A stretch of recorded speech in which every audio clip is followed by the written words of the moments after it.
स्वागत है आपका। एक बार फिर से मैं आपका स्वागत करता हूं अपने YouTube चैनल में।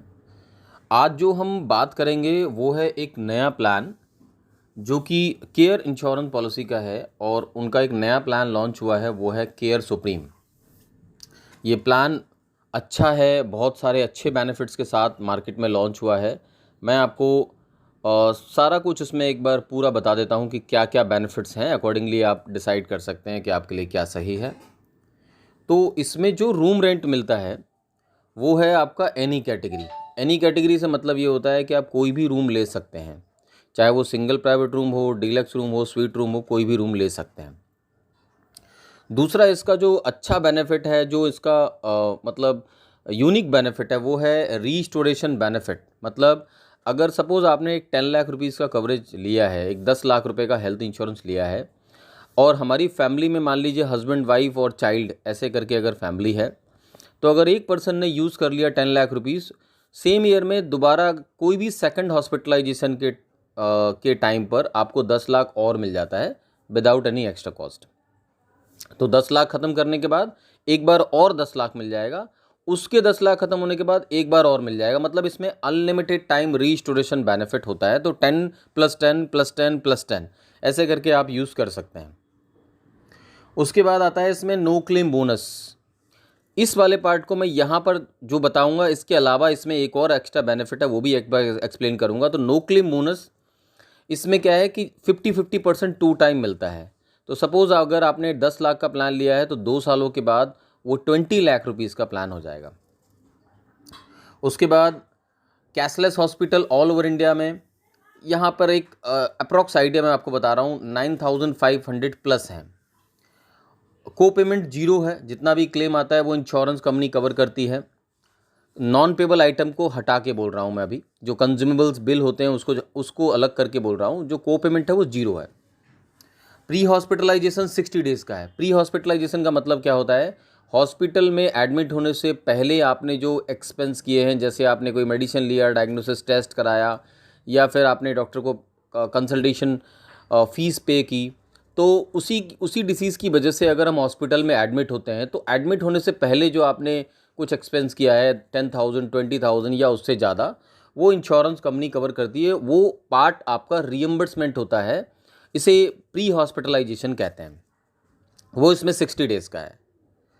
पोस्ट हॉस्पिटलाइजेशन 180 डेज़ का है। मतलब हॉस्पिटल से डिस्चार्ज होने के बाद जब हम घर पे आते हैं, वहाँ जो हमारे कुछ मेडिसिन चलते हैं, तो वो मेडिसिन्स जो डॉक्टर ने प्रिस्क्राइब किया है, सपोज़ हमने कुछ एक सर्जरी ली हॉस्पिटल में, हम जब डिस्चार्ज हो रहे हैं तो हमारे डॉक्टर ने हमें कुछ मेडिसिन प्रिस्क्राइब की, 1 मंथ की, 2 मंथ की या उससे ज़्यादा। तो इसमें 6 मंथ तक की जो मेडिसिन्स होंगी वो इंश्योरेंस पॉलिसी कवर करेगा, और ये पार्ट भी आपका रीइंबर्समेंट होता है, कैशलेस ये नहीं होता है।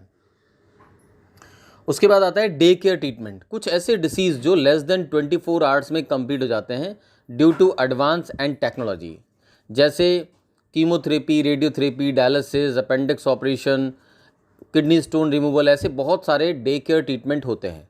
तो जब हम हॉस्पिटल में एडमिट होने जाते हैं, उस समय हमारा जो डॉक्टर होते हैं वो हमसे कहते हैं कि ये एक डे केयर ट्रीटमेंट है, आप एडमिट तो होंगे बट आप उसमें 2 घंटे के लिए, 4 घंटे के लिए या 24 घंटे से कम के लिए आपका हॉस्पिटलाइजेशन होगा due to advance and technology. तो इस पॉलिसी के अंदर में जितने भी तरह के डे केयर ट्रीटमेंट होते हैं वो सब कवर हैं, क्योंकि इसमें all day care treatment policy के अंदर में कवर है। उसके बाद हॉस्पिटलाइजेशन एट होम। इसका मतलब क्या होता है कि अगर कभी नियर बाई हॉस्पिटल्स में रूम अवेलेबल नहीं है तो हम अपना ट्रीटमेंट अपने घर पे ले सकते हैं, और वो ट्रीटमेंट 3 दिन से ज़्यादा चलना चाहिए। 4th डे से इंश्योरेंस कंपनी उसे कवर करती है, और ये पार्ट भी आपका रियम्बर्समेंट होता है। तो हॉस्पिटलाइजेशन एट होम भी कवर है, वो up to sum insured cover है। मान लीजिए अगर आपने 10 लाख का प्लान लिया तो 10 लाख रुपीज़ तक ये कवर होगा। उसके बाद एम्बुलेंस कवरेज। एम्बुलेंस चार्ज में इसमें अप टू 10,000 मिलता है पर ईयर। मतलब पूरे 1 साल के अंदर में आपको 10,000 रुपये का एक एम्बुलेंस कवरेज मिलता है। उसके बाद एग्जिस्टिंग इलनेस वेटिंग पीरियड।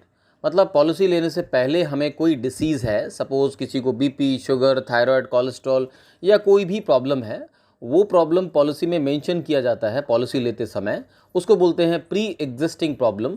तो वो इस पॉलिसी के अंदर में प्री एग्जिस्टिंग डिसीज़ या प्री एग्जिस्टिंग डिसीज़ से रिलेटेड जो भी प्रॉब्लम्स होंगे उनको ये 4 ईयर के बाद कवर करता है।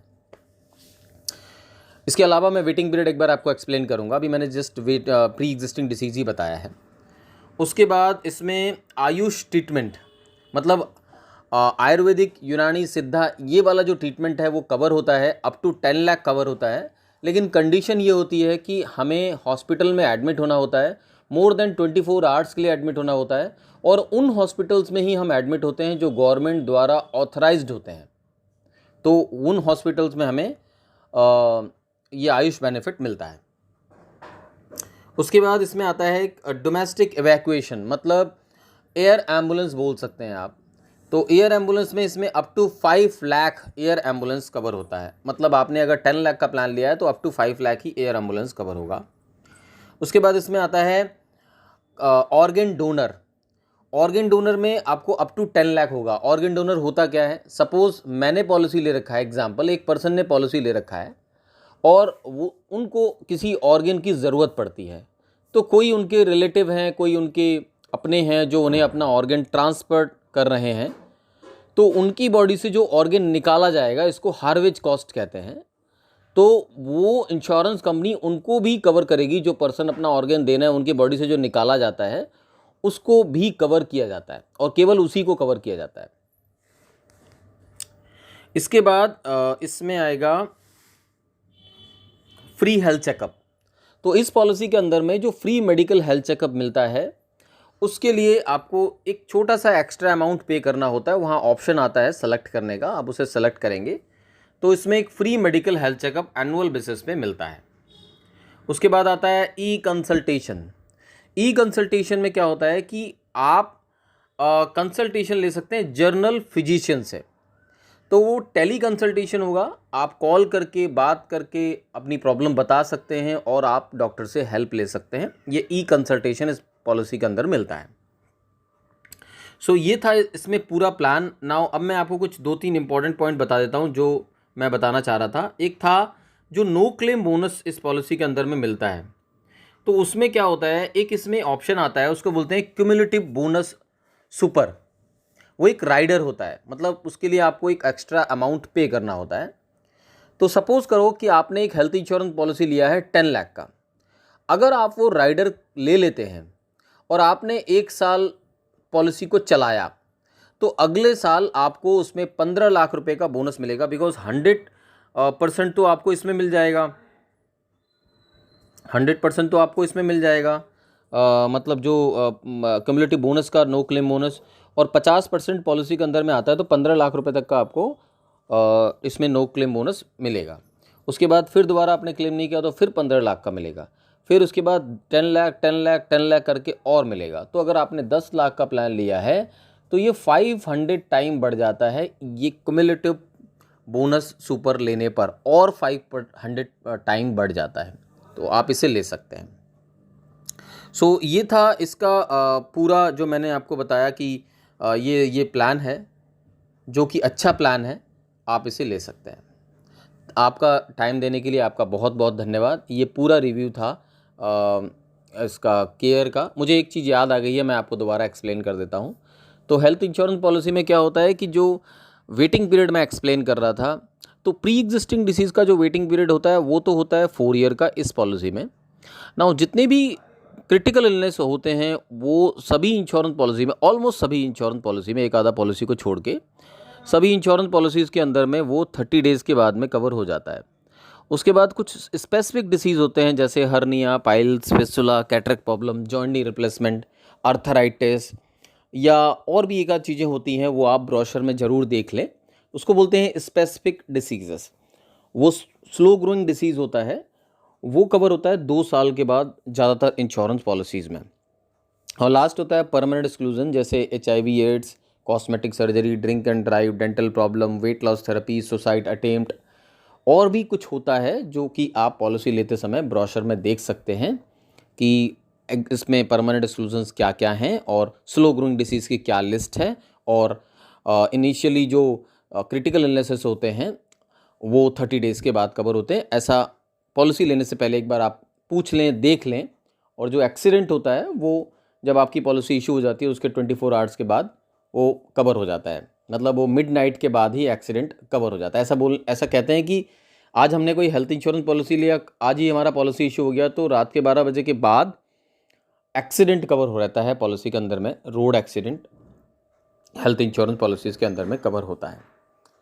तो ये था केयर सुप्रीम का full review. Thank you so much, आपने मुझे टाइम दिया, मेरी इन बातों को सुना।